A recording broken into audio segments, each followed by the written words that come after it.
Voilà, c'est parti pour les dimanches du cloud. Bienvenue. C'est la saison 2. On reprend après une belle saison, une première saison en fait qui s'est très bien passée. On reprend les webinaires des dimanches du cloud. Aujourd'hui, moi, je suis très content d'accueillir quelqu'un qui connaît bien l'initiative, qui connaît bien la maison, j'ai envie de dire. On va en reparler tout à l'heure, hein, et je vais vous expliquer pourquoi il connaît bien la maison. Mais c'est quelqu'un aussi qui a un super parcours, hein. Quand on parle de parcours inspirant, je pense qu'il y a pas mal de choses qu'on va apprendre parce qu'on va parler de son parcours et on va également parler de tech. Et il évolue dans une boîte qui s'appelle Cloudflare. J'en dis pas plus pour le moment. Ce que je vous propose, c'est que vous continuez à mettre votre pays dans le chat. Comme ça, on voit d'où vous venez. On sait que vous venez de partout, Sénégal, Côte d'Ivoire, euh, Bénin, Mali, France, Canada, États-Unis. On a même quelqu'un de Tahiti aujourd'hui. Ça fait super plaisir. Et puis, je vais juste faire une petite intro. Donc, les dimanches du cloud, je pense que vous connaissez pour la plupart. Pour ceux qui ne connaissent pas, c'est tout simplement des workshops et des webinaires gratuits avec des speakers tech d'exception. On essaie de faire ça tous les 3 dimanches et ça marche très bien. Vous êtes de plus en plus nombreux à assister à ces dimanches du cloud. Et avant de commencer à introduire notre speaker du jour, je veux juste vous partager quelques updates à propos de lecladfacile.com. Donc, on a l'habitude de partager quelques updates pour ceux qui nous suivent, hein. Donc, lecladfacile.com, effectivement, c'est une EdTech que vous connaissez. Peut-être vous êtes déjà dans la communauté WhatsApp, sinon on va partager le groupe. Mais avant de faire cela, j'allais oublier, donc juste quelques points de logistique. Cette session, elle est enregistrée parce que les replays, on les met tous sur notre chaîne YouTube pour que vous puissiez les revoir. Tous les participants sont sur silencieux, donc n'hésitez pas à vous mettre sur mute, mais n'hésitez pas à poser toutes vos questions dans le chat. Posez-les, posez plein de questions, parce que c'est le but aussi, hein, pour le coup. Mohamedou sera ravi de répondre à toutes les questions. Et comme je le disais tout à l'heure, l'enregistrement sera disponible sur la chaîne YouTube Le Cloud Facile. On vous partagera le lien du replay et le lien de la chaîne YouTube dans le chat. Alors, quelques updates avant de démarrer avec notre speaker du jour. Je pense que vous l'avez vu passer. On est en train d'ouvrir la plateforme e-learning de cloudfacile.com à ce qu'on appelle des créateurs de contenu. Donc, c'est un programme qui vise tout simplement à donner la possibilité à des créateurs de contenu expérimentés de venir créer des cours e-learning sur notre plateforme. Et ça peut être des cours sur du DevOps, du Kubernetes, du Cloud, AWS, GCP, Azure. Donc voilà, c'est ouvert à tout le monde. On va plutôt viser les créateurs avec de l'expérience, donc qui sont expérimentés dans un ou plusieurs domaines qu'on vient de citer et qui ont également, idéalement, l'habitude de créer des contenus pédagogiques parce que c'est quelque chose qui demande quand même pas mal de ressources, d'efforts. Mais sachez qu'en tout cas, c'est ouvert à tout le monde. On va partager le lien dans le chat et si vous êtes intéressé de créer des cours pour avoir de l'impact positif partout en Afrique, n'hésitez pas. La deuxième nouveauté ou la deuxième nouvelle que je souhaite vous partager, c'est le démarrage des coachings certification Microsoft Azure 900. Donc, vous étiez beaucoup à nous demander si on allait faire du Azure à un moment donné, en plus de AWS. La réponse a toujours été oui. On va faire tous les fournisseurs cloud et on est très content de lancer ce coaching qui va démarrer au mois d'octobre. Pareil, on va partager le lien dans le groupe, dans les groupes WhatsApp et dans le chat. Et la troisième information, c'est le démarrage des formations DevOps Essentials. Ça va être sur 8 semaines d'accompagnement, plutôt 6 semaines, pardon. Ça va se passer les week-ends et on est très content parce que ça fait un moment que vous attendiez cette cohorte et ça va être intéressant. Je vous partagerai le lien et vous verrez un petit peu les technos qui sont abordés dans cet accompagnement. Nous, on est très content de le lancer parce que 4 personnes sur 10 qu'on formait au cloud voulaient se lancer vers le DevOps et donc c'est pour ça qu'on a commencé à proposer ces accompagnements, ces formations DevOps. Donc je vous partagerai également le lien. Donc les dimanches du cloud, effectivement j'en ai parlé tout à l'heure. Si vous êtes des habitués, donc c'est plus la peine de vous présenter ce que c'est. Si vous êtes des nouveaux, c'est tout simplement des workshops et des webinaires qu'on organise régulièrement et on fait venir des speakers tech d'exception qui vont partager leur parcours et on va parler de tech. Et aujourd'hui, moi, je suis absolument ravi de recevoir Mohamedou Mangasouba. Pourquoi je suis ravi? de le recevoir parce qu'effectivement, il a un super parcours, en tout cas que je trouve très inspirant. Il est traité. En plus, c'est quelqu'un qui fait partie de la maison. Donc, je ne sais pas si vous connaissez la journée du cloud, la plus grande webconférence dédiée au cloud. Donc, l'un des organisateurs de cette conférence, bah, c'est Mohamedou. Donc, c'est lui qui a vraiment travaillé sur l'agenda. Si vous avez aimé l'agenda de la journée, donc merci à Mohamedou parce que c'était vraiment un des cerveaux, un des esprits derrière la journée du cloud. Et je suis très content d'en profiter pour le mettre en avant aussi sur ce sujet-là, pour le coup. Donc, merci à toi encore une fois, Mohamedou. Bravo. Et j'ai envie de te poser 3 questions pour démarrer, si ça te va, Mohamedou. Est-ce que tu es d'accord? Ouais, je suis d'accord. Ah, bah, Let's go. super. Et vous allez voir, il a le smile tout le temps, donc ça fait super plaisir. Ouais, ça, je peux te comprendre un peu. C'est ça. Mohamedou, si tu devais prendre un café avec une personnalité, quelle serait cette personnalité Euh, avec une personnalité, de ton choix? euh, une, une personnalité tech ou pas forcément tech? Pas forcément tech, une personnalité, on va dire, inspirante ou qui t'inspire ou avec qui tu as envie de discuter, par exemple. Ok. Bon, je dirais peut-être, bon, j'ai pas trop d'idées en tête. Peut-être Moustapha Cissé. Je sais pas si vous le connaissez. Mhm, Donc, il était le head of Google Research Center sur Accra. Donc, ouais, j'aimerais bien prendre un café avec lui. Pourquoi? Parce que, bah, déjà, j'aime bien son parcours. Donc, il a fait Facebook. Il était aussi celui qui a dirigé le centre de recherche de Google à Accra. Et puis, il a tout laissé pour venir dans son pays, démarrer une startup. Donc, mhm, j'aime bien les gens qui ont ce mindset. mhm, Et, j'écoute souvent ces podcasts aussi. Donc, c'est quelqu'un de très calme, mhm, qui a un esprit critique. mhm. Donc, voilà. Et j'aspire à être comme ça. Donc, je ne dirais pas non. Bah, j'espère s'il nous écoute, hein, pour le coup. Voilà, l'appel est lancé et c'est quelqu'un de très inspirant également. Je partage tout à fait ton avis et ton choix de personnalité. Est-ce que tu peux nous parler de ton super pouvoir, si tu en as un, et je pense que tu dois en avoir plusieurs, mais si tu devais en citer un, quel serait ce super pouvoir? Ouais. Mon super pouvoir, c'est que souvent, on réfléchit pas à ce genre de choses-là. Mhm, Donc, c'est ce qui rend la chose un peu complexe. Mais, je dirais peut-être ma résilience. mhm, Parce que, bah, comme tu sais, en informatique, souvent les choses ne marchent pas dès le premier coup. Et quand on se lance dans un nouveau projet, ouais, bah, il y a un océan de documentation et souvent c'est très compliqué. mhm, C'est à ce moment-là que c'est facile d'abandonner. mhm, Et personnellement, c'est dans ce genre de moment-là que je prends goût à la chose mhm, et que je me donne à fond. Donc, je suis quelqu'un de très résilient. mhm, Et jusqu'à présent, ça m'a apporté beaucoup de bonnes choses, dans mes projets, dans ma façon d'être. mhm, Donc, je dirais, ouais, ma résilience. mhm. Super pouvoir. Alors, entre guillemets, je connais très bien Mohamedou, donc je pense qu'il a plein d'autres super pouvoirs. Donc, je pense que le choix devait être difficile et peut-être sur un ton plus personnel.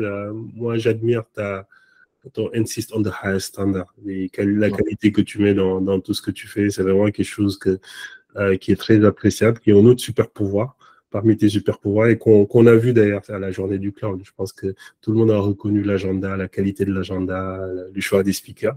Et je pense aussi là, voilà, il y a un super pouvoir parmi tant d'autres que tu aurais pu citer pour le coup. Ouais. Ouais, c'est très important quand même. Ouais. Super pouvoir, bah, projet. Parlons de projet parce que tu as parlé de résilience dans ce que tu fais dans l'informatique, dans tes projets, j'imagine. Et moi, j'aime bien poser la question de est-ce qu'il y a un projet personnel ou professionnel que tu as accompli et dont tu es le plus fier et dont tu as envie de parler aujourd'hui?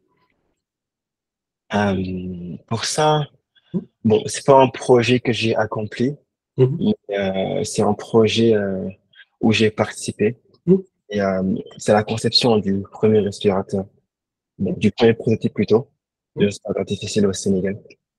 Et, pourquoi j'en suis fier? Parce que C'était durant la Covid, donc Mhm. il n'y avait pas d'école, confinement, donc il y avait le personnel médical qui était en front line, donc comme on dit. Mhm. Après, moi, je voulais vraiment contribuer à cet effort national-là. Mhm. Après, on m'a appelé à l'école pour participer sur le projet. Donc, où on est resté 5 mois dans un laboratoire où on essayait de concevoir le premier respirateur au Sénégal. Mhm. Donc, ça a été vraiment une grande fierté pour moi, donc, d'être dans l'équipe, de travailler avec des gens qui sont très brillants Mhm. et aussi d'avoir cette contribution, en fait, par rapport à nos compétences et par rapport à ce qu'on peut faire. Donc, voilà. Le projet n'est pas abouti parce qu'après, on a eu quelques lenteurs. Mhm. Vraiment, ça a été une grosse satisfaction pour moi d'être Mhm. dans l'équipe, de travailler là-dessus Mhm. et d'avoir un impact, en fait. Quelque peu soit-il, mais au moins d'avoir un impact. Mhm. Super projet. Donc, pour ceux qui ne savent pas, en tout cas, moi, j'avais déjà vu l'interview de Mohamedou même avant de le connaître. Donc, j'avais entendu ce projet des étudiants qui avaient travaillé sur un respirateur artificiel à l'équipe, à l'époque de la Covid, hein. Et j'étais vraiment très, très impressionné de ça. Et je pense, un an après, je suis tombé sur Mohamedou. Et quand il m'a expliqué qu'il était dans ce projet, j'ai fait le lien et moi j'ai trouvé ça super, super impactant. Je pense même qu'il y a, voilà, il y a une vidéo sur YouTube. Si on la retrouve, on pourra vous partager cette interview Ouais. de Mohamedou. Et c'est quelque chose de très inspirant. Donc bravo à toi et à toute l'équipe qui ont participé à ce projet, Mohamedou. Merci. Bon, super. Bah, écoute, j'ai envie de dire, je te passe la main maintenant pour que tu en dises un peu plus sur ton parcours. D'ailleurs, tu es issu de l'EPT. Je pense qu'il y a des gens de l'EPT dans le Google Meet aujourd'hui. Ça peut être l'occasion d'expliquer un petit peu ton parcours. Et puis ensuite, on va parler de tech si ça te va. Donc, je te laisse partager ton écran. Et merci encore une fois pour cette introduction, Mohamed. Ok, merci à toi également, Amadou. Donc, je vais reprendre la main et partager mon écran. Tu me dis si vous parvenez à voir mon écran là. Là, on voit ton écran. Alors, c'est pas en mode partage, c'est en train de charger et c'est excellent. Là, on le voit. Ok, parfait. Donc, du coup, bah, bonjour, bonsoir à tous, dépendant de là où vous êtes. Et un grand merci d'être là aujourd'hui à ce numéro des démarches du cloud. Et un grand merci à Amadou et à l'équipe du Cloud Facile pour cette invitation. Je suis Mohamedou Mangasouba, je travaille chez Cloudflare dans l'équipe de Solution Engineering. Et aujourd'hui, je vais vous embarquer dans le monde de la performance du web et également dans tout ce qui est connectivity cloud avec Cloudflare. Donc, je vous propose l'agenda suivant. Donc, je vais commencer par un peu m'introduire, vous parler un peu de mon parcours, de mon background, pour que vous puissiez comprendre avec quel biais je parle et tout cela. Et ensuite, on va aborder les challenges de tout ce qui est performance des sites web. Et également, je vais parler de Cloudflare, de la notion de connectivité cloud. Et on va passer à la partie technique du webinaire, où on va voir un peu c'est quoi la vie d'une requête depuis nos téléphones, nos ordinateurs vers les serveurs où on veut avoir le contenu. Et également, c'est une session que je veux que soit très pratique. Donc, je vais faire une démo en live, aller sur le dashboard, vous expliquer un peu en temps réel ou bien concrètement comment est-ce que les choses théoriques que j'explique se manifestent en pratique dans le dashboard de Cloudflare. Du coup, c'est une session qui se veut très interactive. Donc, si vous avez des questions, n'hésitez pas à les poser sur le chat. Je suis en face du chat, je pourrais voir les questions. Et voilà. Et après chaque section, donc j'ai fait une pause. Vous demandez si vous avez des questions. Et ce sera avec un grand plaisir d'y répondre également. Donc, si ça vous va, on va commencer. Donc, je vais commencer un peu par vous présenter mon parcours. Je suis né et j'ai grandi à Dakar, donc au Sénégal. Je suis un boy Dakar, comme on dit. Et j'ai fait toutes mes études au primaire, le lycée également. J'ai obtenu mon baccalauréat S1, qui est un bac focus sur tout ce qui est mathématiques et sciences physiques. Et après l'obtention de mon bac, donc j'ai eu la chance d'intégrer à l'EPT, qui est l'école politique de Thiès, une grande école d'ingénieurs au Sénégal et en Afrique de l'Ouest, qui forment des ingénieurs dans plusieurs domaines, l'informatique, la mécanique, génie civil, aéronautique et génie industriel, je pense, ouais. Donc, à Thiès, donc, qui est à 110 kilomètres de Dakar, donc pas trop loin de chez moi également. Donc, j'ai fait 5 ans de formation, dont 2 ans de prépa en tronc commun. Donc, c'était axé sur les mathématiques, les sciences physiques, l'informatique un peu. Et par la suite, donc, j'ai fait la spécialisation en informatique, où j'ai fait 3 ans de spécialisation que je faisais en alternance chez Orange en Sénégal. Du coup, chaque année, je passais un temps à l'école où on faisait des cours pratiques et un temps aussi en entreprise où on travaille sur des projets d'entreprise. Et c'était assez intéressant. Donc, et ce qui m'a le plus marqué durant mon passage à l'EPT, c'est un peu le large spectre de cours qu'on avait. Donc, c'était assez intense comme formation. Et bon, après, on a bien aimé. On en sort, bien sûr. Mais voilà. Du coup, j'ai eu à couvrir un grand spectre de domaines sur l'informatique. Donc, j'ai fait de l'IA, du développement mobile web, big data, la sécurité, IoT, réseau algorithmique. Donc, c'était assez intéressant dans le sens où, à la sortie, on est assez généraliste et on peut choisir notre voie tout en ayant une culture assez générale sur l'informatique. Donc, j'ai eu mon diplôme en 2021. Vous voyez là sur ma jolie photo en bas. Et, euh, et du coup, après l'obtention de mon diplôme, j'ai pu avoir une bourse pour faire de la recherche à l'Institut Polytechnique de Paris. Donc, j'y ai fait un master de recherche sur tout ce qui est High Performance Data Analytics. Donc, c'était un master axé sur la recherche fondamentalement. Et personnellement, j'ai axé mon parcours sur tout ce qui est cloud et serverless. Parce qu'on avait le choix de prendre les cours qu'on voulait selon la trajectoire qu'on voulait. Donc, moi, j'étais plus sur le serverless à cette époque-là. Et c'est là que j'ai commencé à comprendre un peu qu'est-ce que le cloud et à faire des projets système là-dessus. Et j'ai aussi fait mon stage de recherche dans un laboratoire. Donc, j'étais à fond dans la recherche durant cette période-là. Et après l'obtention de mon diplôme de master, donc j'ai eu un petit moment de flottement parce que je devais, bon, la suite logique après un master de recherche, c'est de faire une thèse. Bon, j'avais une thèse qui portait sur le serverless et comment concevoir des systèmes avec la mémoire persistante pour le cloud. Et j'avais aussi l'option de faire comme beaucoup de mes camarades, donc d'aller en industrie, donc travailler comme consultant ou en tout cas en industrie et de quitter un peu le monde académique. Bon, j'avoue que j'ai un peu tergiversé à ce moment-là. Mais finalement, j'ai opté pour le deuxième choix, qui est d'être consultant cloud. Donc, j'ai été consultant cloud pendant un an sur Paris, dans une boîte qui s'appelle Reply France. Et, euh, et qu'est-ce qu'on faisait? Donc, on était des entreprises à, à mieux optimiser leurs ressources sur le cloud, d'AWS principalement, ou bien ceux qui voulaient aller migrer vers le cloud également, on les aidait dans ce sens-là. Donc, on définissait un peu les stratégies de migration pour eux. Et après la stratégie choisie, donc on créait les infrastructures sur AWS. On faisait beaucoup de workshops, beaucoup d'enablements pour leur expliquer un peu comment ça marche, qu'est-ce qu'on est en train de construire, les services AWS et faciliter un peu leur passation par rapport à ce qu'on est en train de construire.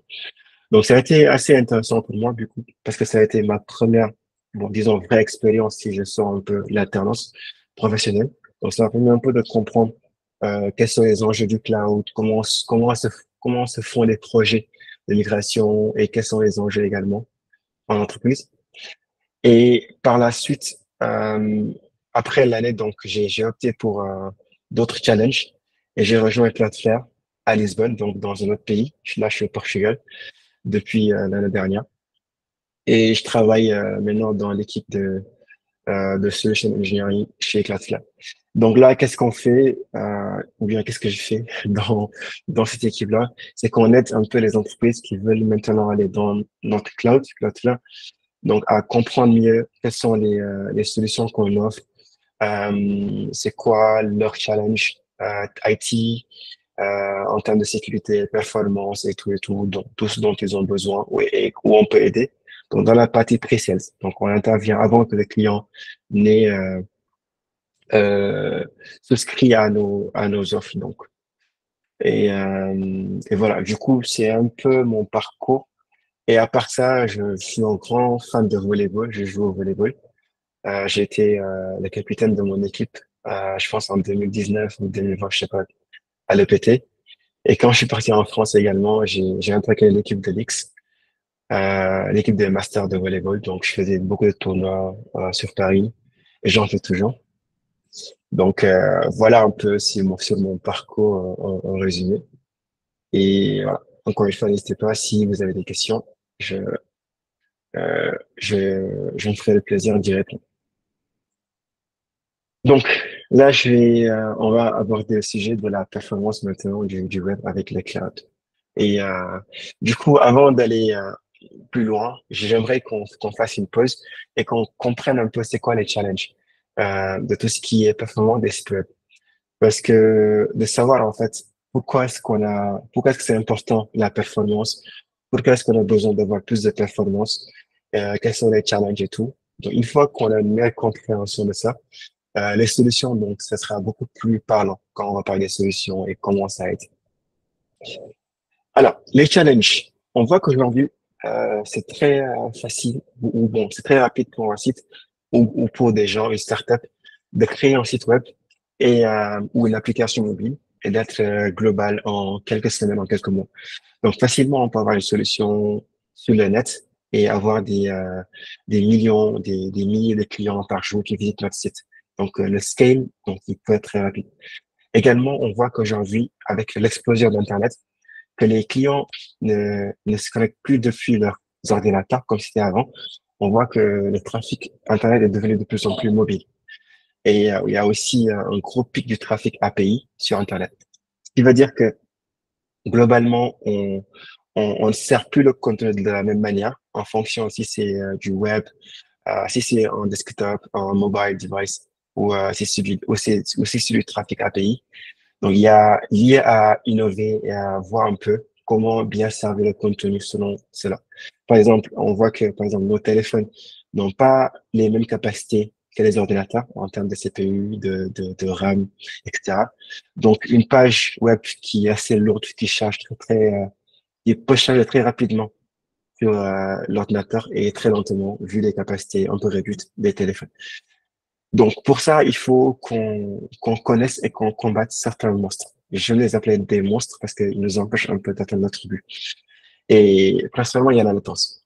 Donc, personne ne veut que son site web ou bien son application soit très lent, que les gens passent beaucoup de temps à attendre que le contenu se charge. Ou bien également, parfois, il peut y avoir ce qu'on appelle des downtime. Donc, les serveurs ou bien le site peut être down, pas disponible, sans qu'on ne sache pourquoi. Ça peut être dû à une panne hardware ou bien que c'est un événement, disons, c'est Black Friday pour le site de e-commerce ou c'est Noël, donc on attend beaucoup de gens qui viennent en même temps. Donc ça peut un peu surcharger les origines, donc nos sites web, et donc faire que voilà, le site devienne très lent. Et globalement, ça détruit un peu l'expérience utilisateur et on veut que nos sites soient très performants, tout le temps disponibles, ce qui nous permet un peu de convertir les clients en revenus, donc dépendant du business dans lequel on est. Donc ça, ce sont des chiffres de Google. Donc on voit que par exemple, 47% des utilisateurs donc veulent qu'une page se charge en moins de 2 secondes. Donc imaginez bien, on veut que le site soit là, disponible, prêt à être utilisé. Et également, 46% des utilisateurs ne revisitent plus un site qui a de mauvaises performances. Si on a le choix, bien sûr, parce qu'on n'aime pas quand c'est lent, donc si on a le choix, on va vers un site qui est beaucoup plus rapide, qui nous permet un peu de faire ce dont on a besoin. Même si parfois la faute est au client qui n'a pas une bonne connexion Internet, mais souvent on blâme le site, quoi. Le site est trop lent. Et voilà, donc je veux une autre solution, je veux aller ailleurs. Et qu'est-ce qui rend un site lent, globalement? Bon, il y a plusieurs facteurs. Ça peut être dû à la taille des pages. Donc, une page qui a beaucoup de contenu statique, par exemple, des images, des vidéos, du CSS, etc., qui sont lourdes. Donc, ça fait que le temps de chargement prend du temps. Ça peut être dû aussi au réseau de celui qui visite le site web. Et ça peut être aussi dû à là où le site est hébergé. Par exemple, si c'est trop loin de là où on fait la requête, le temps d'aller chercher le contenu depuis le serveur distant, ça peut également jouer sur la latence. Et, euh, et le nombre de round trip qu'on fait. Donc ça, je vais revenir là-dessus plus tard pour avoir tout le contenu. Donc là, il y a lieu de trouver des façons ou des plateformes qui nous aident à un peu booster le performance de nos sites web et nous assurer que voilà, nos applications mobiles, nos sites web soient performants tout en disponibles. Et ça m'amène à ce deuxième point où je vais un peu présenter Cloudflare et cette notion de connectivity cloud. Encore une fois, n'hésitez pas si vous avez des questions. Donc, je me ferai un grand plaisir d'y répondre. Sinon, je vais continuer. Alors, Cloudflare. Bon, là, si vous êtes un grand fan de ChatGPT comme moi, souvent vous voyez le logo de Cloudflare quelque part, disant que Cloudflare protège votre site web. Ou si vous êtes dans plusieurs sites web, souvent vous voyez notre logo un peu partout. Donc, les gens nous prennent comme des gens qui bloquent les clients. Bon, on bloque, mais pas que ça. On a vraiment un large spectre de services qu'on offre. Et aussi, on est leader dans tout ce qui est connectivity cloud. Alors, Cloudflare, je dirais qu'on est une entreprise qui a une mission assez ambitieuse, qui est de construire un Internet meilleur. Donc, notre but, c'est d'offrir de la sécurité, de la performance, de la fiabilité à tout ce qui est connecté sur Internet et pour permettre aux gens d'être beaucoup plus libres et beaucoup plus en sécurité par rapport à leurs ressources ou par rapport à la navigation via le web. Donc, on est un gros réseau de cloud où on est présent dans plus de 320 villes, où on a des data centers. Et cela inclut en Chine, donc également, nous avons des data centers là-bas. Nous sommes interconnectés à plus de 13 000 réseaux aujourd'hui, ce qui inclut les sites d'accès Internet principaux dans vos pays. Et nous sommes très proches de toute la population Internet globale. On estime la distance entre un serveur de Cloudflare et quelqu'un qui a un smartphone ou un ordinateur entre environ 50 millisecondes. Donc aujourd'hui, on offre de la sécurité et de la performance à des millions de devices. Et ceci inclut des sites web, des applications web, les gens qui sont en remote, les API, etc. Donc ça, je vais revenir là-dessus durant la démo et durant le talk sur la performance. Je vais aussi vous parler un peu de cette notion de connectivity cloud que Cloudflare a initié et qu'on offre également. Donc, on voit aujourd'hui avec l'avènement du cloud, donc que les entreprises ne tendent pas à juste avoir leurs ressources IT sur un seul cloud. Donc, souvent, en fonction des features qui sont recherchés, bon, elles ont tendance à aller sur plusieurs cloud providers. Donc, chez AWS, Google, Microsoft, etc. On voit aussi que l'entreprise peut avoir des applications ou des IT workloads qui sont stockés on-premise, qui sont hébergés on-premise, donc pas dans un cloud, mais dans notre public plutôt, dans un cloud privé. Et l'entreprise peut être dans plusieurs villes, plusieurs pays, ce qui veut dire qu'il faut qu'elle définisse des connexions directes, par exemple, ou des façons de lier les différentes branches de l'entreprise. Et on a vu aussi, depuis la COVID, que maintenant c'est très pratique d'être en remote. Donc, les employés qui sont pas dans les bureaux, donc ils sont chez eux, ils usent des VPN, donc pour un peu avoir accès aux applications d'entreprise. Ce qui fait que, comme vous le voyez là, c'est un peu complexe de définir un peu le périmètre du réseau de l'entreprise. Sachant qu'il y a beaucoup qui sont dans certains clouds, d'autres dans d'autres clouds il y a aussi le fait qu'on doit gérer les users qui sont chez eux, qui doivent se connecter via un VPN chez nous. Euh, le fait qu'on ait plusieurs applications qui sont sur Internet. Donc, on a moins de visibilité, en fait, avec ce genre d'architecture sur notre infra, parce qu'elle est très complexe. Et également, c'est un peu difficile de scaler. Euh, et également, on a moins de visibilité sur la sécurité, en fait, globale. Parce que, bon, la surface d'attaque, elle est très large et un peu difficile à cerner. Donc, c'est là que vient un peu cette notion de connectivity cloud, dont Cloudflare est un provider pour permettre un peu d'avoir cette simplicité. Donc, avec une connectivité cloud, comme Cloudflare par exemple. Cloudflare se projette ou se place en tant que plateforme centrale de toutes de toutes vos IT workloads, si je peux dire ça comme ça. Donc, peu importe où les applications sont hébergées, c'est cloud agnostique. Donc, il y a cette notion de any-to-any connect. Donc, on peut se connecter à du AWS, du GCP, du Azure, ou des infrastructures qui sont on-prem dans le data center privé. On peut aussi vous permettre d'avoir un accès beaucoup plus sécurisé à vos sites web et à vos applications SaaS, ce qui permet un peu d'être beaucoup plus flexible dans cette notion de multi-cloud, d'avoir plusieurs, de ne pas avoir peur d'être dans plusieurs clouds, parce qu'on a une plateforme centralisée où on gère tout. On a aussi une visibilité sur la sécurité, parce qu'on peut appliquer des politiques de sécurité sur juste une seule plateforme qui s'applique sur l'ensemble de notre infrastructure. Et ça nous aide un peu à aller beaucoup plus vite et à ne pas trop avoir cette complexité à tout définir nous-mêmes. Donc, c'était un peu ça sur cette notion de connectivity cloud qu'offre Cloudflare. Maintenant, je vais venir à la partie technique de ce webinaire, qui est la performance des sites web et comment est-ce qu'on peut booster la performance de nos sites web. Et attends, je regarde s'il y a des questions. Euh, ouais, il y a une question de... Bon, vous pouvez l'écrire dans le chat, je pourrais les lire. Et ensuite, donc, Oulaï, tu peux écrire ta question et je la répondrai lorsque tu auras fini de la poster. Donc, là, on va passer à la partie performance. Du coup, on va essayer de comprendre c'est quoi la vie d'une requête. Donc, par exemple, je pense que nous tous, bon, déjà, nous sommes là, donc ça veut dire qu'on utilise Internet. Donc, nous tous, on utilise Internet et on se connecte à des sites au quotidien. Donc, on va chez Facebook, chez TikTok, Instagram, etc. Donc, là, c'est le moment de comprendre qu'est-ce qui se passe. Quand on tape le nom de domaine, par exemple, sur notre navigateur, jusqu'à ce qu'on ait le contenu chargé sur notre ordinateur.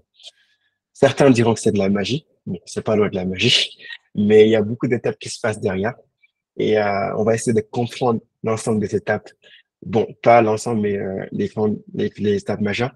Et également voir à quel niveau on peut appliquer de la performance pour on peut booster euh, notre performance de façon globale. Donc, là, c'est une question. Nous avons une infra sur AWS et j'aimerais activer la double authentification sur chaque application. Bon, là, je pense que c'est plutôt une question sécurité AWS. Donc, je pense que je vais laisser Amadou essayer de prendre la question de la réponse.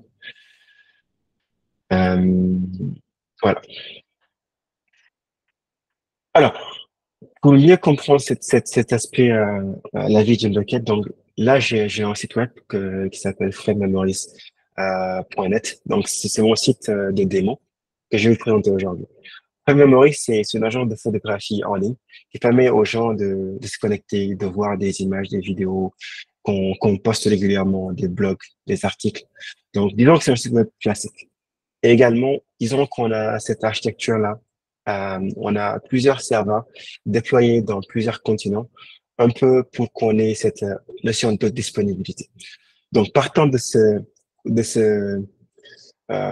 cette architecture-là, on va essayer de voir comment Cloudflare peut rentrer dedans et essayer d'augmenter les performances qu'on va voir plus tard dans la démo.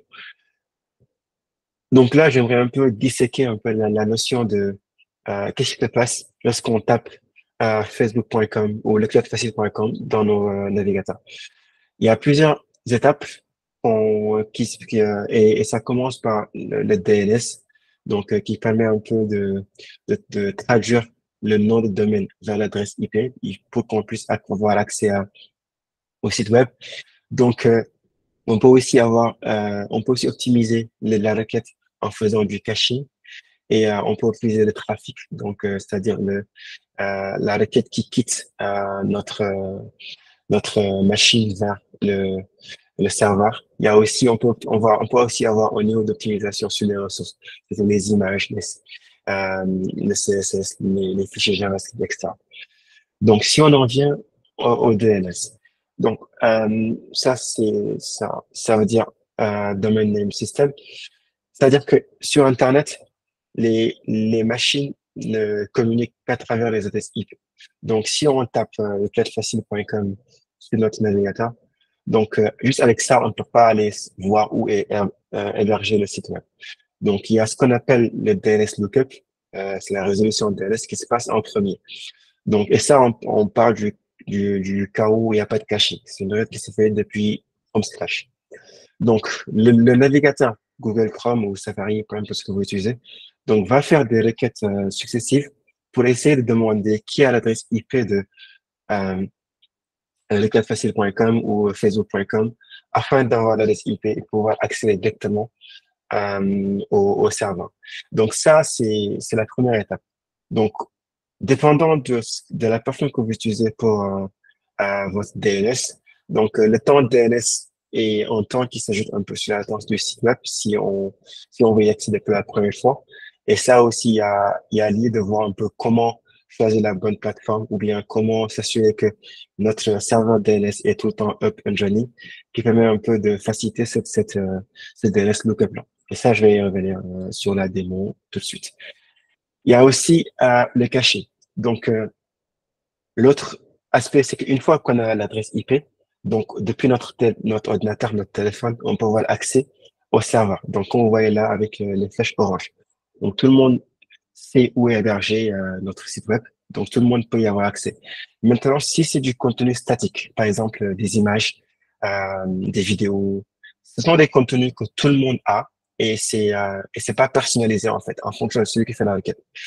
Et ça, c'est ici que avoir du caching avec du CDN, Content Delivery Network, peut avoir un impact sur la performance. Donc, on peut stocker ces contenus dans plusieurs serveurs qu'on voit répartis dans le monde. Comme ça, celui qui fait une requête, c'est la requête ne concerne que principalement du contenu statique. Donc, au lieu d'aller et faire tout le trajet vers le serveur où c'est stocké, donc on peut avoir ces contenus très rapidement, tout proche de nous, à l'aide du serveur CDN. Et maintenant, si c'est du contenu dynamique, par exemple, disons votre profil où il y a des informations qui sont typiquement liées à vous, donc ça, on aura besoin d'aller vers l'origine. Et dans ce cas, on peut utiliser des techniques comme du load balancing, par exemple, qui permet un peu de rediriger le trafic vers un serveur qui est beaucoup plus proche de nous. Et voilà. Donc, au lieu d'aller tous vers le même serveur, donc faire ce qu'on appelle une géodistribution. Donc, dépendant de là où on est tout le temps redirigé vers le site qui est, ou bien un serveur qui est proche de nous. Et ça, c'est un serveur déployé par l'entreprise. Donc, là, je vais faire la démo, parce que c'est une session que je veux qu'il soit très interactive, très pratique. Donc, si vous avez des questions par rapport à la théorie ou par rapport un peu au concept, vous pouvez les poser maintenant. Sinon, je vais passer à la démo, si ça vous convient. Alors, concernant la démo, bon, je vais vous montrer le site web. Donc, il est là, framememories.net. Donc, voilà, c'est un site que j'ai fait très rapidement avec du HTML, JavaScript, et j'ai utilisé Flask. Donc, voilà, on peut voir les images, on peut lire les différents, euh, les articles. On peut aussi voir, on peut nous contacter et savoir en plus sur ce qu'on fait et tout. Donc, voilà, disons que c'est un site web assez classique que tout le monde peut avoir. Maintenant, on va voir un peu comment cette plateforme peut se greffer à ce site-là et un peu l'aider à booster ses performances. Je pense qu'il y a une question, Mustapha. Je peux la mettre sur le chat, je vais l'aider à haute voix et y répondre si ça te dérange pas. Je pense qu'il y a une question de Khalidou. Euh, la base de données sur la gestion, la performance peut être impactée. Euh, qui de la base de données sur la gestion de la performance? Je n'ai pas trop compris la question. Est-ce que tu peux la formuler? Les performances peuvent-elles être impactées par une base surchargée de requêtes?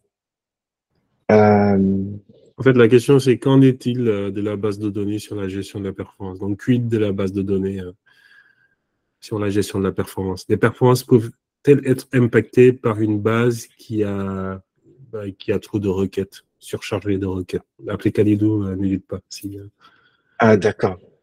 Ok. Donc, en fait, c'est le point que je voulais aborder tout de suite là. Cloudflare, en fait, agit comme un reverse proxy.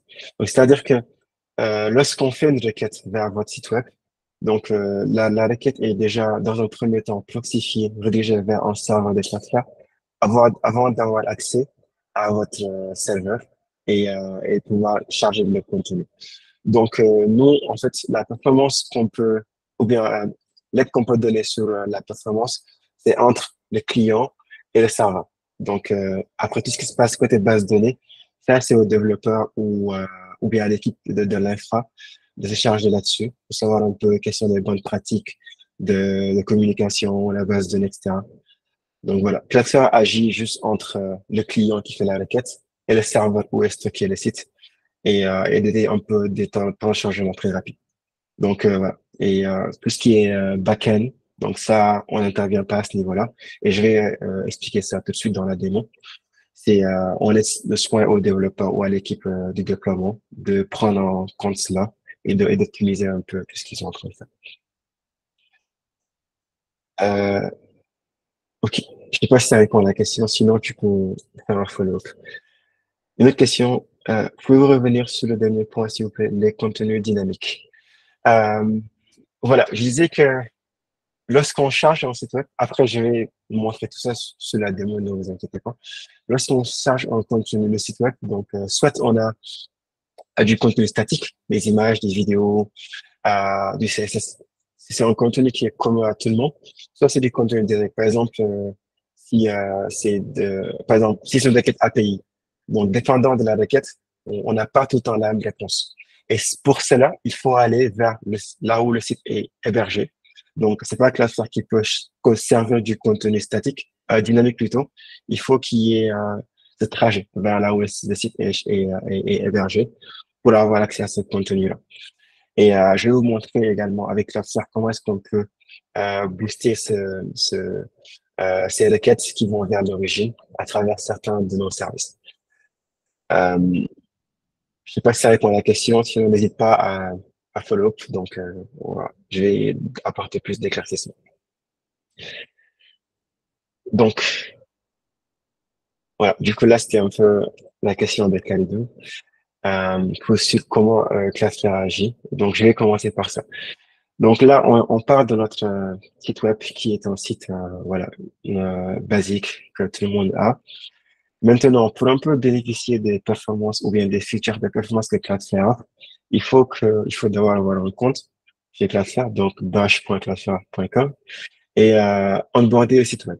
Et ceci se fait en cliquant sur ajouter un domaine. Donc, vous renseignez votre domaine, ça peut être éclatfacile.com, exemple.com, peu importe. Et ensuite, suivez les instructions. Donc, juste en 5 minutes, c'est possible donc d'onboarder totalement le site web chez Cloudflare, qui devient votre DNS autoritatif. Et, euh, et voilà, il n'y a que ça à faire. Donc, on n'agit pas sur la partie back-end. Il n'y a rien à installer sur les serveurs ou sur la base de données. Tout se fait juste là, en changeant le DNS qui pointe chez Cloudflare. Et une fois que c'est fait, donc Cloudflare agit comme un reverse proxy. Ce qui veut dire que à chaque fois que quelqu'un tape sur son browser de cloudflare.com ou le site web, au lieu d'aller vers l'origine, la requête est redirigée chez Cloudflare grâce à ce qu'on appelle du Anycast. Donc, on a un réseau disponible et distribué sur l'ensemble du globe. Donc, peu importe là où vous êtes, il y a un serveur Cloudflare qui est proche de vous. Du coup, la requête est redirigée vers le serveur qui est proche de vous. Et dans ce cas, voilà. Et c'est à ce niveau-là qu'on applique un peu tout ce qui est, bon, déjà, c'est à ce moment-là qu'on gagne un peu en termes de performance parce qu'on est très proche de l'appellation Internet. Et également, c'est là-bas qu'on applique toutes les règles de sécurité et d'optimisation s'il y en a pour un peu booster le chargement du contenu. Donc, là, je reviens sur notre site web, Frère Memories, donc qui est déjà onboardé chez Cloudflare, et, et on regarde un peu à quoi ça ressemble. Donc, dans un premier temps, une fois qu'on onboard le site web, on a déjà une analytique sur ce qui se passe sur le site web, ce qui est très intéressant. Donc, on a un peu une vue sur qui sont nos clients. Donc, et ça, je pense que c'est un aspect important dans la performance, pour voir un peu comment se comporte le site.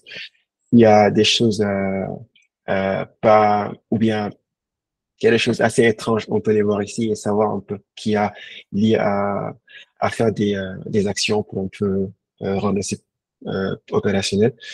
Donc, on peut voir un peu l'ensemble des requêtes qu'on a sur notre site web. On peut voir un peu qui sont nos clients, donc ils viennent de quel pays. On peut voir un peu l'ensemble du contenu qui est le plus chargé sur notre site web avec les path here ici. Et on peut aussi voir si nos clients sont principalement, ils sont issus bon, s'ils utilisent leur téléphone, leurs ordinateurs, leur tablette, on a aussi des métriques là-dessus.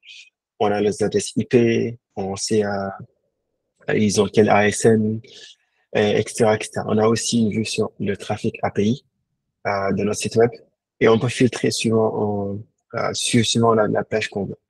Donc ça, c'est quelque chose de très intéressant qu'on a dans un premier temps, juste en onboardant le site web chez Cloudflare, d'avoir ces métriques-là qui sont là en temps réel et tout le temps chargées.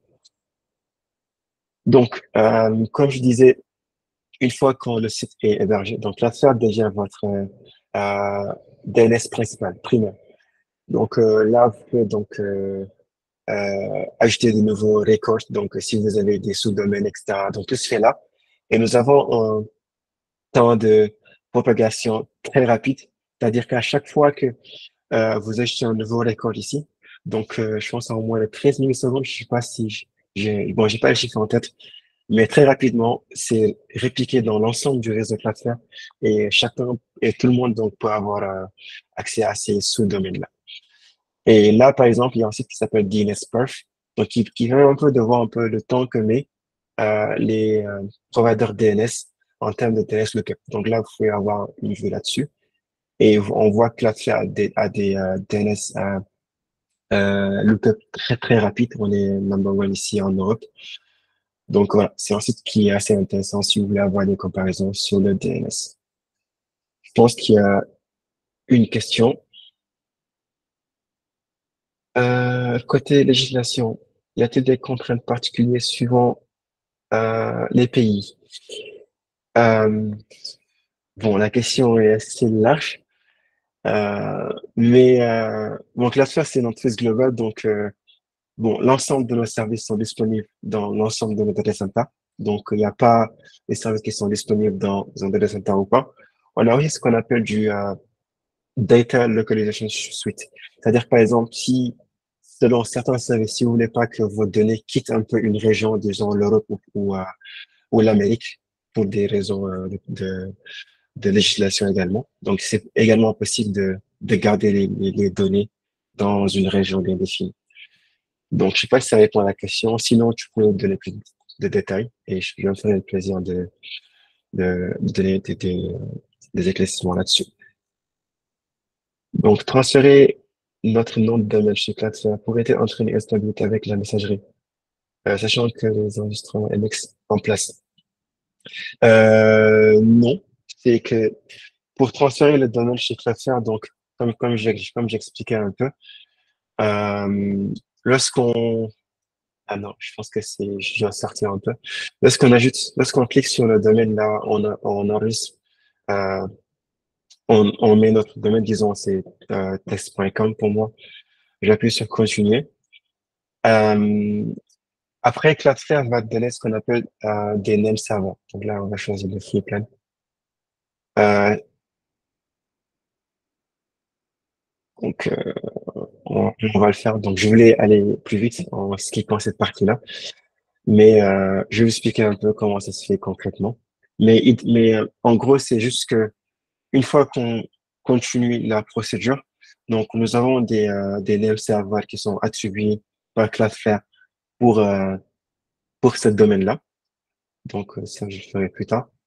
Et ce qu'il faut faire, c'est juste de changer les name servers. Donc, aller là où vous avez acheté le nom de domaine. Donc, dire que, OK, maintenant, mes name servers ne sont plus les name servers qui sont attribués initialement par la plateforme, mais remplacer ces records par les name servers de Cloudflare. Et ça prend du temps un peu pour faire la propagation. Et là, vous n'avez rien à faire, en fait. C'est un projet qui se fait en back par Cloudflare. Et je pense après 5 minutes, dépendant du site, bien sûr. Donc, c'est possible donc d'avoir Cloudflare comme votre nom de domaine DNS primaire. Et dans ce cas, vous n'avez qu'à un peu créer vos records ici dans notre DNS et ça le fait. Donc, après, toutes les nouvelles requêtes, si elles ne sont pas cachées, s'il y a du caching, bah, elles vont continuer à aller vers le serveur qui y avait avant. Mais si elles ne sont pas cachées, donc elles vont aller chez Cloudflare. Et donc, c'est Cloudflare qui va donc fournir les records. Donc, on a un ensemble de services ici, comme vous voyez un peu sur tout ce qui est sécurité et performance. Donc là, comme c'est le but du webinaire, donc je vais me focaliser sur la partie performance. Et j'aimerais un peu commencer sur le caching. Ah non, ça c'est test.com, donc je vais revenir sur mon site web ici et aller sur le caching. Donc voilà, comme j'expliquais un peu le caching, ça permet un peu, quand on cherche du contenu statique, au lieu d'aller tout au long vers là où le site est hébergé, donc on peut avoir le contenu en local, à côté, grâce à un serveur DNS. Donc ici, on a une vue, en fait, sur l'ensemble des requêtes qu'on a eues durant les précédentes 24 heures. Combien ont été servis par Cloudflare, c'est-à-dire qu'ils n'ont pas eu besoin d'aller vers l'origine, et combien ont été servis par l'origine. Donc, je vois que beaucoup de mes requêtes ont été servies par Cloudflare, donc ce qui est bien. Donc, j'ai un gain en termes de performance ici. Et là, on a une vue sur le nombre de cache miss, etc. Et je peux vous montrer comment ça se manifeste ici. Par exemple, si je reviens sur mon site web et que j'inspecte l'élément.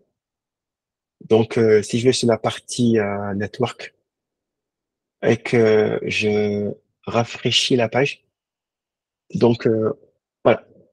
En tant qu'user, on ne voit que la page qui se charge. Mais derrière, il y a beaucoup de sous-requêtes qui ont été faites pour charger l'ensemble des contenus statiques, les images, comme vous voyez ici.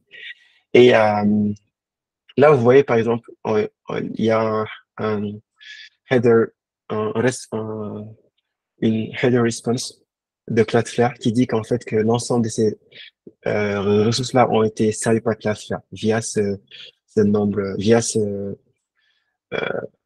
retour qui est fit. Par exemple, moi, je suis basé à Lisbonne, donc on voit que ça a été servi par le data center de Cloudflare qui est basé à Lisbonne. Donc, j'ai pas eu besoin d'aller aux États-Unis pour aller fetcher l'ensemble de ces sites-là, de ces assets-là, on les appelle comme ça. Donc là, j'ai un gros gain de performance juste en allant vers un serveur qui est près de moi pour charger ces contenus statiques. Donc là, c'est un aspect qu'on peut appliquer en fait pour avoir un gain de performance et un peu diminuer les latences de notre site web via le caching avec un réseau distribué de CDN. Donc, pour revenir je pense qu'il y avait une question sur le contenu dynamique. Alors, supposons que ce n'est pas du contenu statique. Donc, disons que c'est une requête API où on doit aller vers le site, donc pour aller récupérer la donnée. Et dans ce cas, il y a lieu d'aller donc faire tout ce trajet-là. Et, et ici, on peut voir que Cloudflare offre aussi des optimisations à ce niveau-là. Donc, pour récapituler un peu, ou bien pour rappel, la requête quitte le client, donc elle va chez le edge de Cloudflare. Donc, si c'est des contenus statiques, donc automatiquement, c'est retourné au client. Si c'est des contenus dynamiques, donc Cloudflare va aller donc vers là où est hébergé votre site web, peu importe où est-ce que c'est. Donc, ça peut être sur vos data centers on-prem, ça peut être sur AWS, sur Microsoft, peu importe. Du coup, ce qu'il faut savoir, c'est que sur Internet, c'est un réseau de réseaux. Donc, pour avoir accès à vos origines, donc, la requête passe par plusieurs réseaux possibles. Et il y a plusieurs façons, il y a plusieurs chemins possibles pour avoir accès à votre, c'est comme quand on conduit, en fait, pour aller d'un point A à un point B. Il y a plusieurs routes sur lesquelles on peut passer. Mais Argo, en fait, c'est un service qu'on offre qui est comme le Waze d'Internet. Donc, c'est comme le Google Maps également. Ça permet un peu de voir l'ensemble des chemins possibles pour avoir accès à vos origines et de choisir le chemin le plus rapide.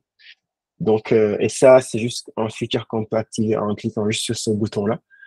Encore une fois, on n'installe rien sur les origines. C'est fait par Cloudflare et et voilà. Et du coup, ça permet un peu d'aller plus vite charger le contenu dynamique pour vous et du coup, un peu diminuer les latences à ce niveau.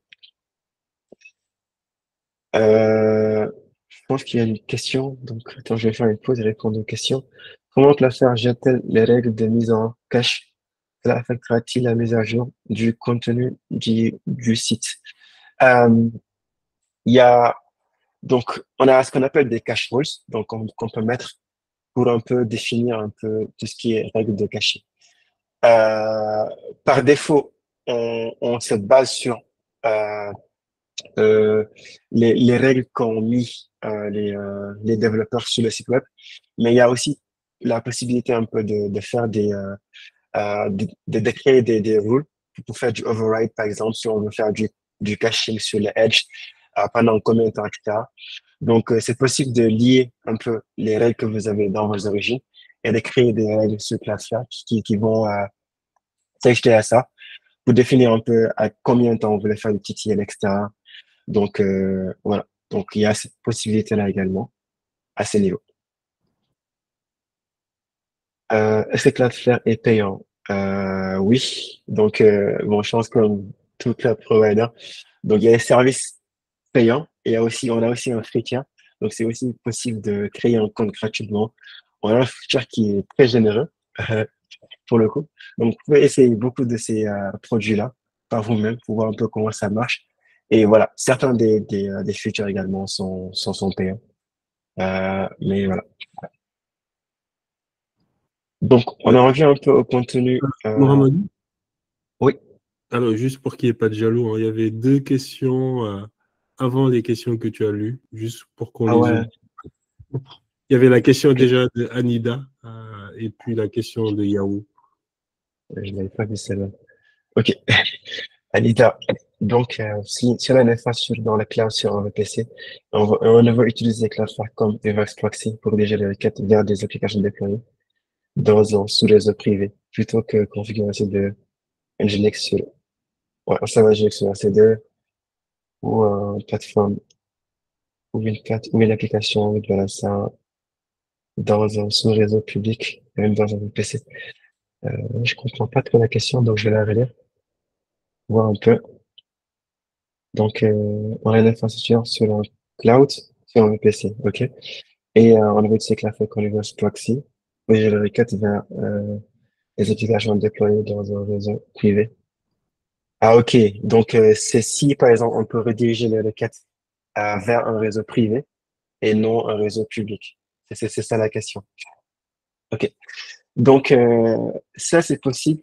Donc, en créant ce qu'on appelle des tunnels.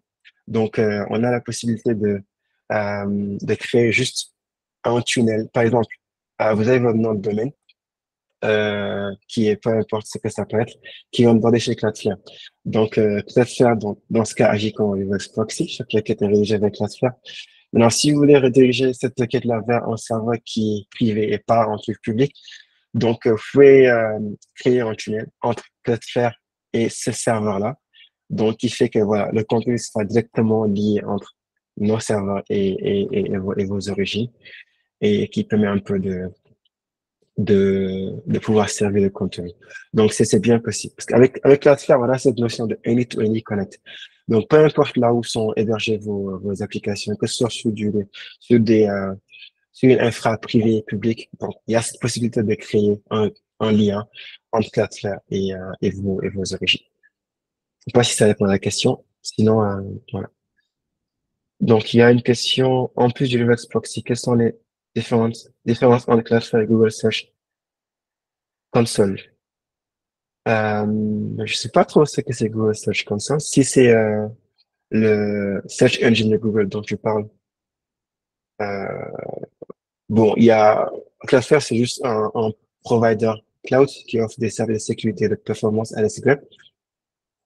Et, euh, et Google, c'est juste pour bon faire de la recherche sur Internet. Donc, c'est pas dans le même secteur, si c'est la question. Et c'est pas clair, donc tu peux un peu donner plus de contexte que je puisse mieux comprendre la question. Donc, si le site est mal fait, ça fait plus possible des recommandations pour le code. Euh, je vais revenir sur ça également. Donc, on peut faire des tests de performance pour voir un peu, parce que en fait, en termes de performance de site web, il y a deux niveaux sur lesquels on peut jouer. Sur le code, comme tu as bien dit, m'a dit, comment est-ce qu'on code, quel framework on utilise, comment est-ce qu'on sert du contenu, et également sur la plateforme. Maintenant, pour la partie code, etc., donc on peut faire des tests de performance, voir un peu s'il y a lieu de faire des optimisations, donc donner des recommandations, et également je vais revenir là-dessus plus tard dans la démo, et vous montrer un peu comment ça se fait. Donc, voilà. Disons que je vais répondre à la question quand je vais aller sur ça. J'espère que j'ai pas cité une question et que Non, euh, c'est tout bon. Je pense qu'on peut avancer dans la démo et on prendra les autres questions plus tard. ok. Et voilà, merci pour le rappel. Parfois, je ne vois pas toutes les questions. Euh, donc voilà, là c'est Argo qui fait un peu d'optimiser le trafic dynamique. Donc si on a besoin d'aller vers l'origine du serveur. Euh, et on a aussi un service de load balancing. Donc ça c'est un service qui est assez bon, c'est pas nouveau en fait dans le monde du cloud. Je pense que l'ensemble des cloud providers ont du load balancing, donc AWS, Google, Microsoft. Mais ce qui est intéressant avec le load balancing de Cloudflare, c'est qu'il est cloud agnostique. Ce qui veut dire que comme on a cette position de connectivity cloud, donc les IT, les serveurs peuvent être déployés dans plusieurs cloud providers en même temps, ou on-prem également. Et c'est possible d'avoir Cloudflare comme le middleman, en fait, comme on dit.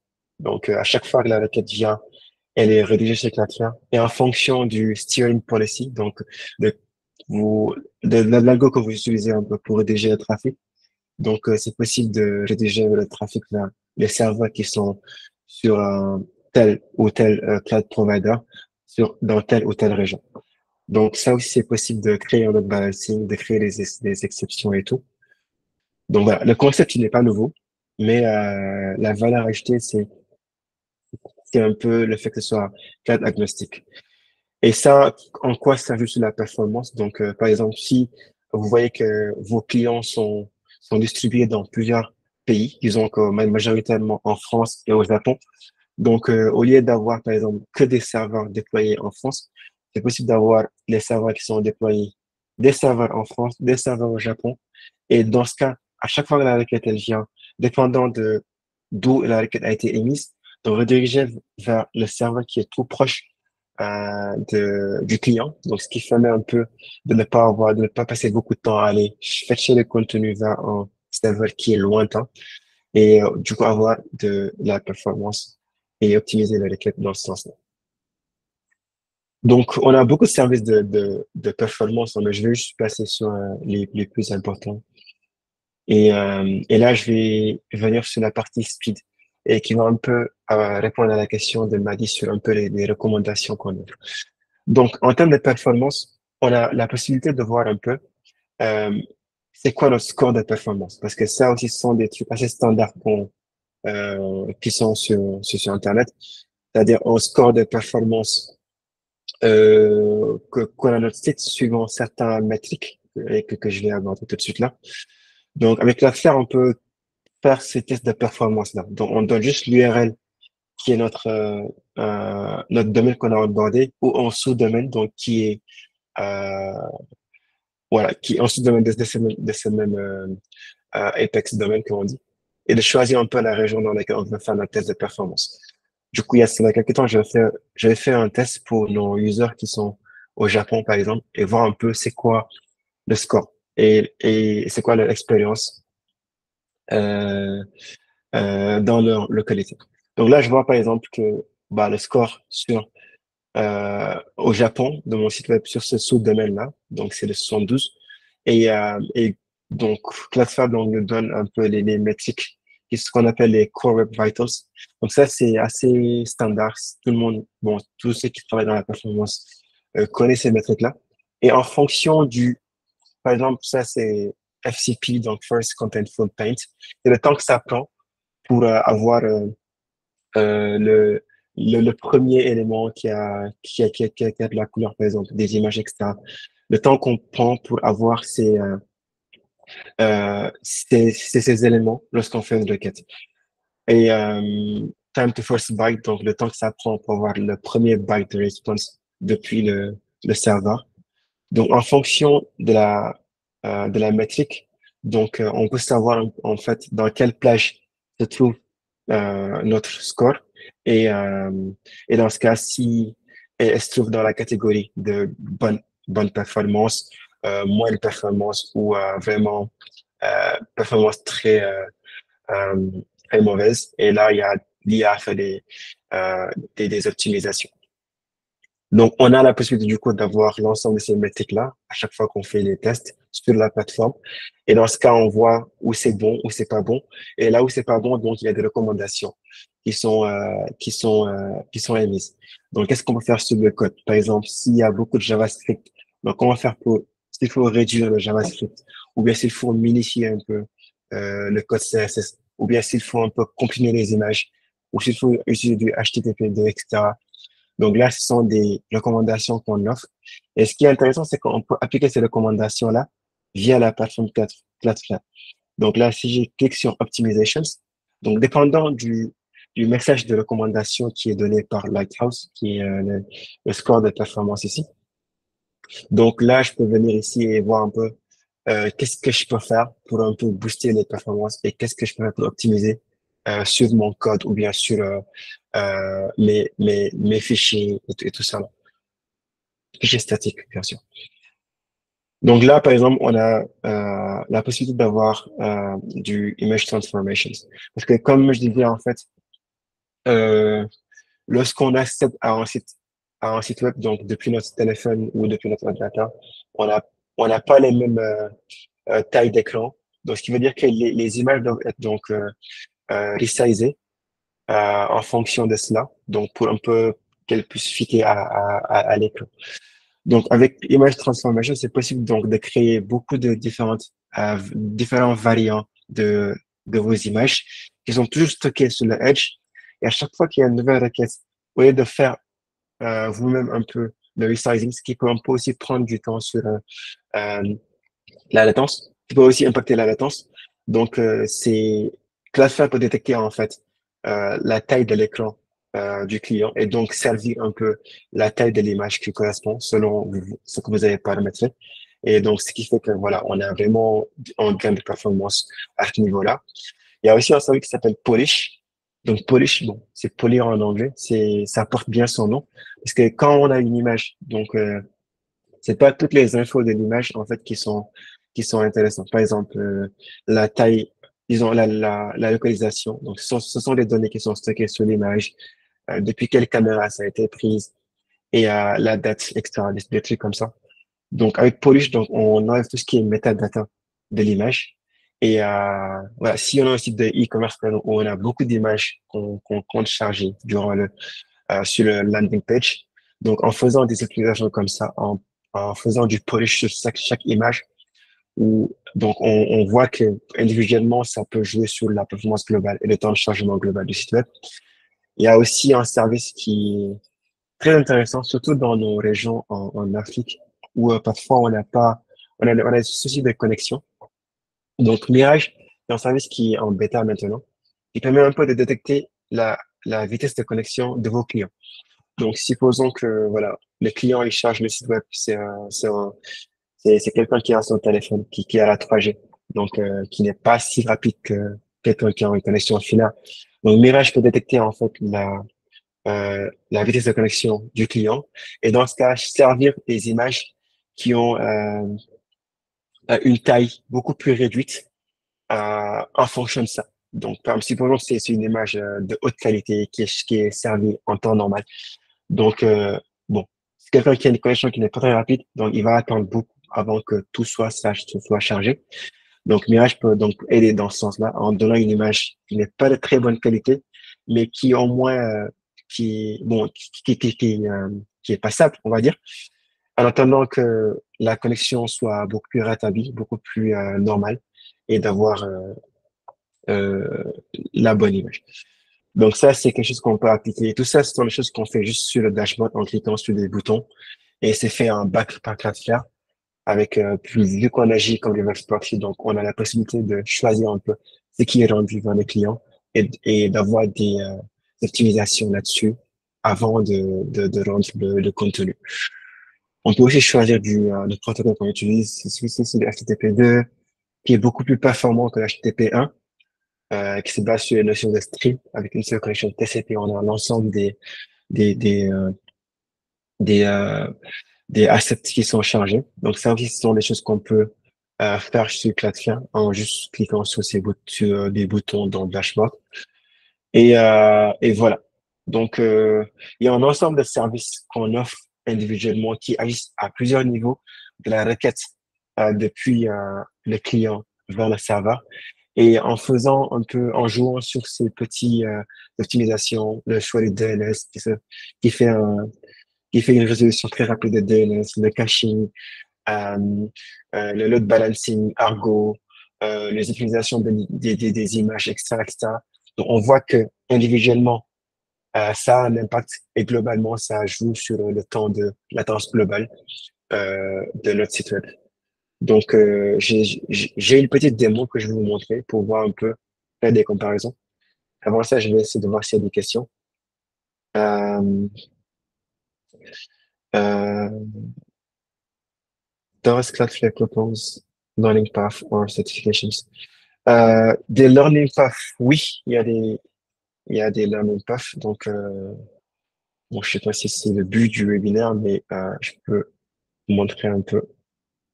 Donc, ça, c'est le learning path. Donc, sur beaucoup, et c'est très technique également. Ça permet de comprendre beaucoup de notions. Donc, je vais partager le lien pour celui qui demande les learning paths pour Mama Kevin. Et les certifications publiques comme AWS, pour le moment, je pense pas qu'il y en a. Peut-être c'est prévu. Pour le moment, bon. Mais voici le lien pour les learning paths. Euh, le site web peut-il déléguer à Cloudflare sa gestion des certificats TLS, SSL? Oui, c'est possible. Donc, bon, je voulais pas trop rentrer dans cette partie sécurité SSL, TLS, mais oui, c'est bien possible parce qu'en fait, lorsque le site, il utilise Cloudflare comme une web proxy, donc on voit qu'il y a maintenant deux connexions HTTP entre les clients et Cloudflare, donc qui agit comme un bouclier, un shield. Et ensuite, s'il a besoin d'avoir accès à l'origine, donc Cloudflare émet une requête depuis les serveurs de Cloudflare, depuis le edge vers votre origine. Donc, par défaut, on a un TLS, ce qu'on appelle du Universal SSL. Donc, par défaut, le certificat Cloudflare, c'est gratuit. Donc, juste en dans le site web chez Cloudflare. Donc, le client, il reçoit le certificat de Cloudflare. Et si vous voulez aussi, vous pouvez encrypter la connexion depuis Cloudflare vers vos origines, donc en ayant vos propres certificats ou en définissant un peu la politique qu'il y a. Donc, tout se fait sur cette partie TLS. Mais voilà, donc je vais pas trop rentrer dans le détail aujourd'hui, comme c'est axé focus euh, performance. Mais voilà, donc par défaut, cette connexion-là, elle est encryptée par Cloudflare via un certificat de Cloudflare présente au client. Et là, donc, c'est à vous de voir un peu si vous voulez encrypter ou pas et du coup, uploader vos certificats ou déléguer la gestion à Cloudflare également. Euh, euh,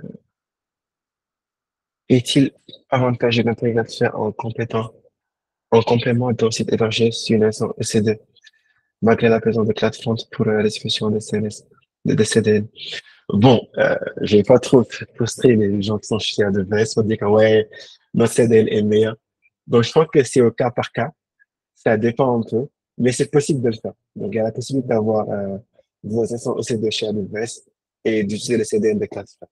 Donc, en fonction des coûts, en fonction des performances, donc voilà, il y a des avantages et des inconvénients. Donc, je dirais que c'est un cas par cas. Et bon, je vais pas trop faire la... Bon, si ça dépendait que de moi, je dirais ouais, vous venez chez Cloudflare. Mais faut être objectif, donc je dirais que c'est du cas. Euh, mais c'est bon, si tel est le cas, donc quels sont les bénéfices supplémentaires peut-être avec Cloudflare?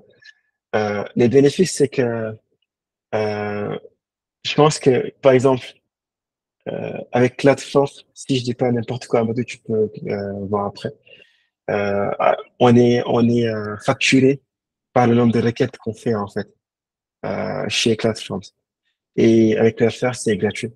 Donc voilà. Donc ça, c'est par exemple, si on est victime d'une attaque DDoS et que chaque fois qu'on n'a pas de protection DDoS sur AWS, par exemple, à chaque fois que le compte est servi chez Cloudflare, bien avec son pas les requêtes légitimes, donc on paie. Donc et chez Cloudflare, donc ouais, on peut avoir du CCDM gratuitement. Sur Mais le compte, c'est il facture le transfert de données qui sort du coup de CloudFront. Après, souvent, l'avantage, c'est que si tu fais du AWS et du CloudFront, donc tu as les données sortant de l'instance EC2 vers CloudFront qui ne sont pas facturées. Après, ce qui sort de CloudFront vers Internet va être facturé pour le coup. Après, je pense qu'il y a des cas que tu nous partageras qui sont intéressants où effectivement tu vas faire du Cloudflare avec un site web qui est sur une instance EC2 par exemple, malgré le fait que les données qui vont sortir de l'instance EC2 vont être facturées, mais peut-être il y a sûrement des cas de figure très intéressants où tu vas quand même faire du Cloudflare parce que beaucoup plus de fonctionnalités. Donc, assez intéressé par ouais, ça, c'est pas à nous partager. Alors, juste, ouais, il nous reste plus beaucoup de temps. C'est plus pour attirer ouais. l'attention sur ça. Ok, je pense que là j'ai fini. Je vais juste faire un petit test de performance. Donc ouais, pour répondre à la question, dans ce cas, je dirais que c'est au cas par cas, selon le budget, les performances. Et voilà, il n'y a pas une il y a pas comme on dit en fait en freelance. Il n'y a pas juste que ça c'est meilleur. Ça dépend un peu de votre use case. Et pour terminer, donc là j'ai deux sous-domaines. Le premier il s'appelle proxy.frememories.net, donc qui est un sous-domaine qui pointe vers une instance qui est sur Milan. Et j'ai aussi un sous-domaine qui est direct.fremeways.net. Donc, c'est aussi un sous-domaine qui pointe vers la même instance. Donc, c'est deux sous-domaines qui pointent vers la même machine. Et la seule différence, c'est que le proxy, il passe par la Cloudflare pour avoir accès à l'origine. Le direct, bah, je l'ai, avec Cloudflare, on a cette possibilité de choisir si on veut faire du orange ou du green cloud, comme on dit. Donc, je dis, ouais, je veux que pour ce domaine-là, que ça ne passe pas par la face. Ce n'est que le DNS. Donc, mes deux sous-domaines vont vers la même instance. Et du coup, j'ai fait un test de performance de lancer 100 requêtes, voir un peu le temps que ça prend pour un peu comparer qu'est-ce que j'ai gagné en termes d'optimisation et de performance là-dessus. Donc là, si je ferme ça, donc j'ai utilisé Apache Benchmark, donc qui est une outil compilation sur le terminal. Donc là, j'ai lancé 100 requêtes et le premier, bah, c'est Proxy, donc qui est servi par Cloudflare. Le deuxième, c'est Direct. Donc, comme on voit ici, ça part directement vers mon serveur Nginx. Donc, ce qui est intéressant, c'est que le temps que ça a pris pour compléter ces 100 requêtes. Donc là, ça a pris 15 secondes, donc pour aller directement vers le site, et ça fait 5 secondes en passant par Cloudflare. Donc ça, donc on voit carrément en fait les gains de performance qu'on a eu. Et ça, c'est à l'aide de l'ensemble des petites optimisations qu'on a faites par-ci, par-là, le long de la requête DNS pour un peu booster les performances de notre site web. Donc voilà, c'est la petite démo que je voulais vous partager. Il ne reste plus beaucoup de temps, donc je vais juste conclure ici et prendre les dernières questions s'il y en a. Donc voilà, en termes de performance, euh, c'est super important d'avoir de bonnes performances dans le site web. Voilà, pour avoir une bonne user experience, comme on dit, s'assurer que nos sites sont toujours up et qu'on convertit les clients en revenus si tel est le but. Donc, ça peut être challengé par plusieurs aspects, que les clients soient distribués dans le globe.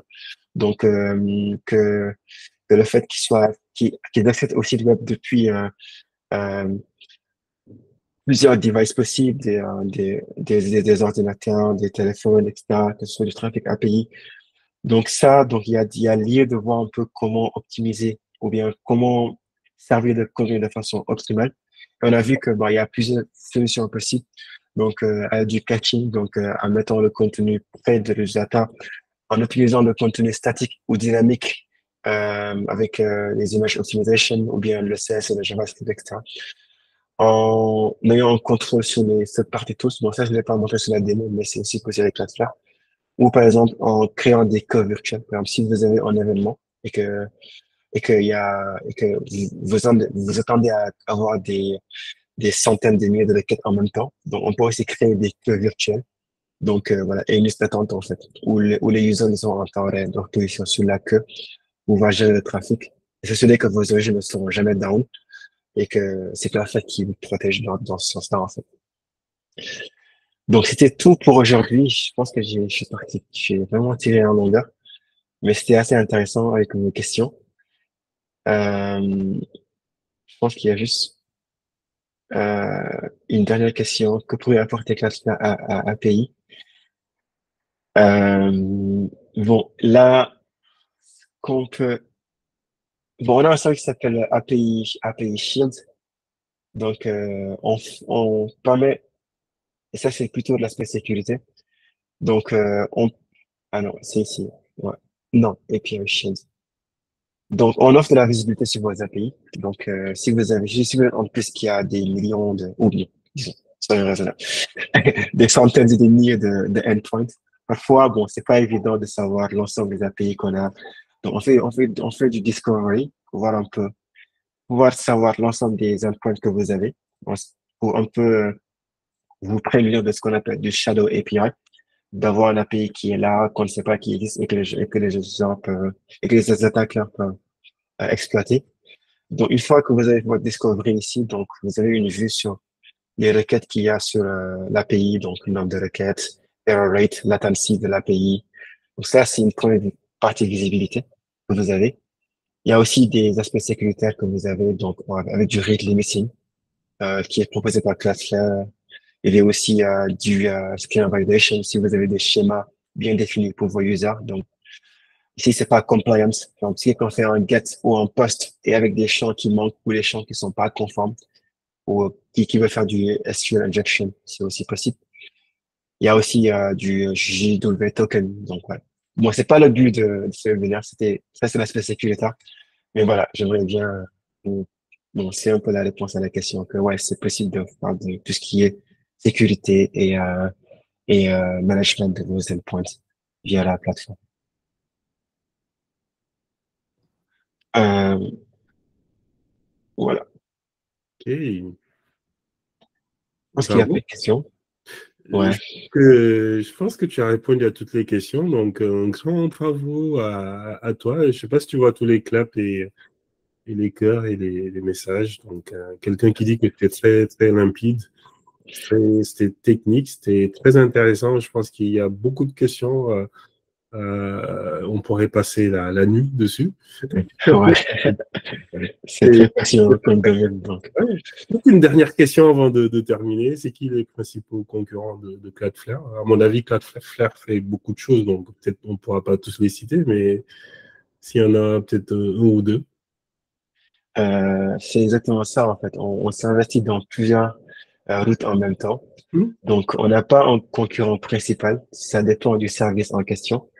Mais bon, on est très connu maintenant pour notre service Zero Trust. Mhm. Et maintenant, il y a des entreprises comme Zscaler, je pense, Zscaler, ouais, Palo Alto Network, qui Hmm. font aussi ce service. Hmm. Mais voilà, dépendant de si vous faites du WAF, de la sécurité, de la performance, ça peut être Fastly pour le caching, ça peut être AWS pour le serverless, parce que nous avons des workers. Ok. Donc voilà. Il y a pas de- Mais maintenant, on se positionne plus comme Connectivity Cloud. Donc, une plateforme qui est un intégrateur de plusieurs clouds.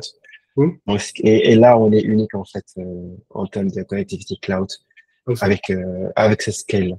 Awesome. J'avais dit dernière question, mais une toute dernière. Ça fait un an que tu es chez Cloudflare. Je pense qu'il y a beaucoup de gens qui t'écoutent, qui sont partout en Afrique ou en France. Si se disent Cloudflare, ça a l'air intéressant. Moi aussi, j'ai envie d'être chez Cloudflare. Est-ce que tu as un ou deux conseils à partager? On conseille, c'est bon, j'ai déjà vraiment aimé la tech. Cette la face, c'est une boîte vraiment magnifique avec des gens qui savent bien ce qu'ils font, qui sont très à fond là-dessus. Mhm. Donc voilà, si vous avez un domaine dans lequel vous évoluez, parce qu'on a des postes dans plusieurs branches de l'IT, pas seulement social engineering, on a des postes de système engineering, de data engineering, d'IA. Une fois que vous êtes dans un domaine, aimez bien ce que vous faites, allez-y à fond. Mhm. Souvent, le process de recrutement, il est un peu challengeant. Mais si vous avez la passion et que vous avez des standards très hauts, ben, il n'y a pas moyen qu'on vous retienne, quoi. Qu'on vous recale plutôt.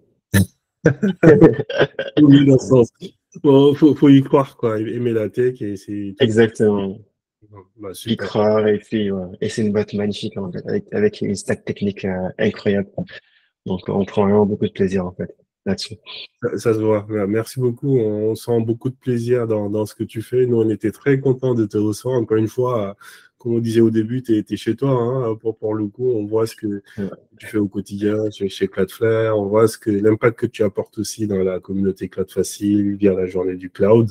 Donc, on était vraiment ravis de prendre du temps d'échanger, d'en apprendre. C'était très technique, mais tout le monde a adoré. Donc, merci beaucoup à notre speaker. Merci à vous qui êtes restés jusqu'au bout. Hein. Il est 23 heures à Paris, 21 heures à Dakar. Donc, peut-être que vous n'avez pas encore dîné. Donc, merci. Ça fait très plaisir de reprendre ces dimanches du cloud. On a repris sur les chapeaux de roue. Et dans 3 semaines, on continue. Dans 3 semaines, on va recevoir un expert AWS. On va parler FinOps. Donc, il va nous parler des 10 cas concrets qui reviennent souvent quand on parle de FinOps sur AWS. Et je pense que c'est un sujet d'actualité avec tout ce qui est TVA au Sénégal, tout ça. Je pense que ça va vous intéresser. Et de toute façon, en général, quand on parle de cloud, hein, tout ce qui est FinOps, c'est un sujet très important. Donc, dans 3 semaines, on va retrouver Walid. On va parler de FinOps sur AWS. En attendant, moi, j'ai envie de dire merci encore une fois à vous et puis peut-être le mot de la fin pour Mohamedou. Euh, Juste un grand merci d'être là. Et c'est comme tu as dit, c'est pas facile en fait de rester pendant 1 heure de temps. Mais voilà, et, aimer les clouds et puis voilà. Merci beaucoup.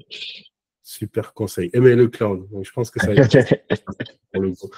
Merci à vous. Le replay sera disponible sur notre chaîne YouTube. On vous notifiera. N'hésitez pas à vous abonner. Merci beaucoup, Mohamedou. Bonne Merci. soirée à tout le monde. Bon appétit. Et puis dans 3 semaines.